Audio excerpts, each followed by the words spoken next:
नमस्कार, मैं प्राध्यापक डॉक्टर अनूप दळवी, अध्यक्ष हिंदी विभाग आरबीएनबी कॉलेज श्रीरामपुर।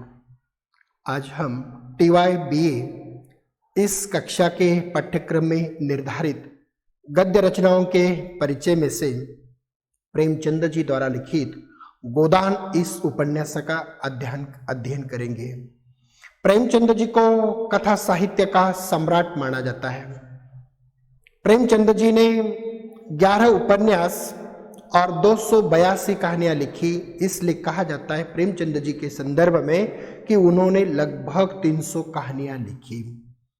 प्रेमचंद जी ने या प्रेमचंद जी का साहित्य वह जन जीवन पर या मानव जीवन की पृष्ठभूमि पर वह खरा उतरा हुआ है।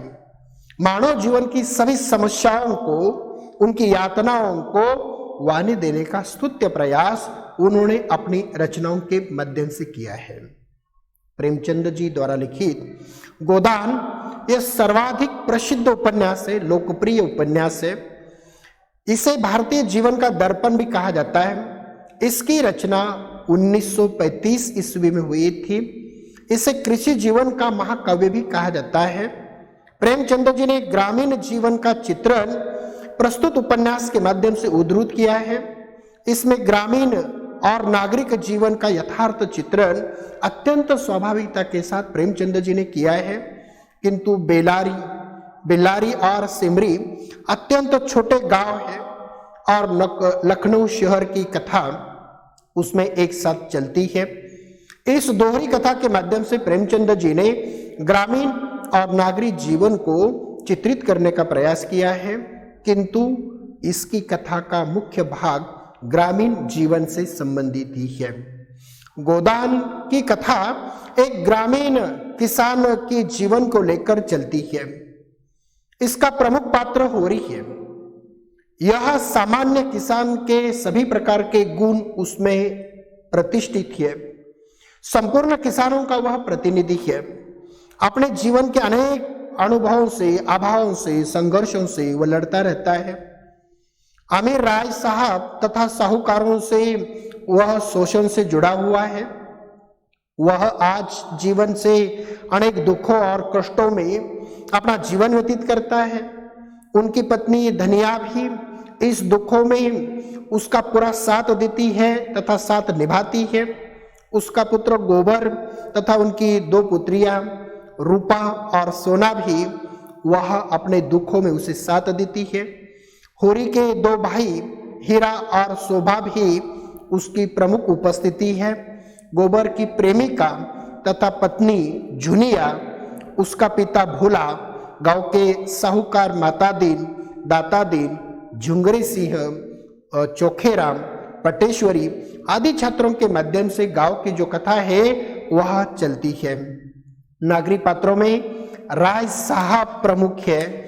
उनके साथ ही अमरपाल सिंह है, मालती है, मेहता है, मिस्टर तनखा है, खन्ना है, गोविंदी आदि नागरिक जीवन से संबंधित पात्र महत्वपूर्ण है। गोदान की कथा का मुख्य जीवन या कृषि जीवन से संबंधित है। इस उपन्यास में किसान जीवन की करुण गाथा का चित्रण हुआ है, जिनके चारों ओर मध्य वर्गीय जो जीवन है वह जीवन मिलता है।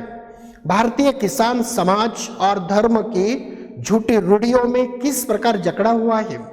वह अनेक प्रकार के अंधविश्वासों में फंसा हुआ है और अंधविश्वासों के कारण मजबूर बनकर वह अपना जीवन व्यतीत करता है, कहीं कहीं अपना दम तोड़ देता है।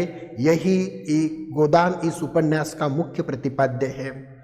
गोदान उपन्यास का नायक होरी एक शोषित व्यक्ति है। जीवन के अनेक कठिनाइयों से, संघर्षों से, दुखों का वह सामना करता है, दुखों से लड़ता रहता है तथा अपना जीवन यापन करता है।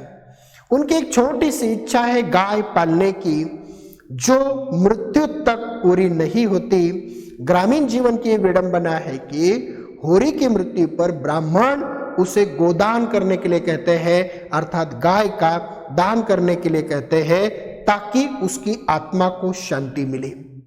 मतलब जीते जी उसे गाय नहीं मिलती, परंतु मरने के बाद ब्राह्मणों के द्वारा उसकी मुक्ति के लिए गाय दान करने की सलाह दी जाती है, किंतु इतने पैसे वो इकट्ठा नहीं कर सकते कि जिसके माध्यम से वह गाय खरीद सकते हैं। वह भोला से गाय तो लेता है, परंतु भोला का भाई हीरा उस गाय को जहर देकर मार देता है। घोरी का पुत्र गोबर भोला विधवा बेटी उनकी झुनिया से वह प्रेम करता है तथा उसे बिन ब्याही मां बनाकर वह शहर में भाग जाता है। ऐसी परिस्थिति में होरी और धनिया दोह उसका स्वीकार करता है, उसे अपने घर में स्थान देते हैं, परंतु इस घटना का पूरे गांव उसका विरोध करता है। कारण प्राचीन परंपरागत अनेक प्रकार की जो मान्यताएं थी वह उनके खिलाफ थी, अतः बिरादरी से उन्हें निष्कासित करने का जो फैसला है वह बिरादरी के द्वारा, गांव के लोगों के द्वारा किया जाता है।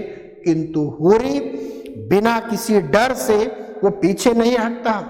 वह किसान जीवन की महानता है, चाहे जितने कष्ट झेलने पड़े, चाहे जितने संघर्ष करने पड़े, परंतु अच्छे कामों से पीछे नहीं हटना चाहिए। ये किसान जीवन की जो विशेषता है वो उस नायक में दिखाई देती है। दुनिया को घर में रखने से उसे दंड भी मिलता है, मतलब वह जो उनकी पत्नी है उसको घर में रहने के कारण तथा वह उनकी इच्छा के विरुद्ध विवाह होने के कारण ही उन्हें दंड भी चुकाना पड़ता है। वो साहूकारों से कर्ज लेकर उस दंड का भुगतान भी करता है। घोर परिश्रम करने के बावजूद भी घोर के दुखों का अंत नहीं होता।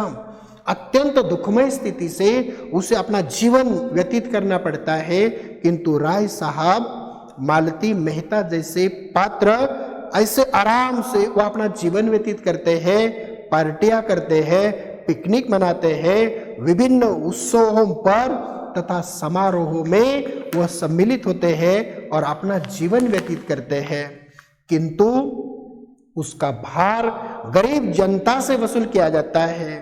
राय साहब दशहरे पर हर साल रामलीला करते हैं, उसमें काफी धन, जितना धन लूट सकते उतना धन वो लूटते हैं, किंतु वह धन गरीब जनता से वसूल करते हैं।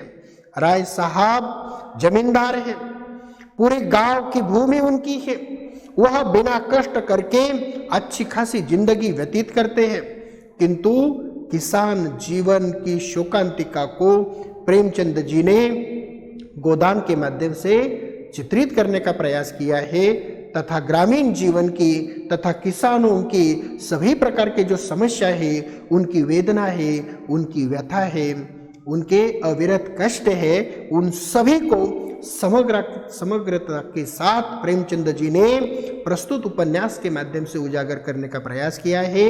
इस उपन्यास में प्रेमचंद जी के जीवन का समग्र संचित अनुभव और कला के बिखरे हुए रूप का दर्शन होता है। उन्होंने चारों ओर से उन अनेक समस्याओं से ग्रस्त समाज का अत्यंत सजीव चित्रण किया है।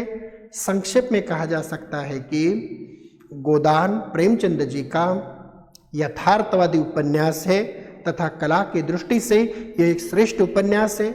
यही कारण है कि गोदान को हिंदी साहित्य का सर्वश्रेष्ठ उपन्यास माना जाता है तथा किसान जीवन का महाकाव्य उसे कहा जाता है, कारण किसान जीवन की समस्याओं को यथार्थ रूप में उद्धृत करने का अत्यंत स्तुत्य प्रयास प्रेमचंद जी ने किया है। धन्यवाद।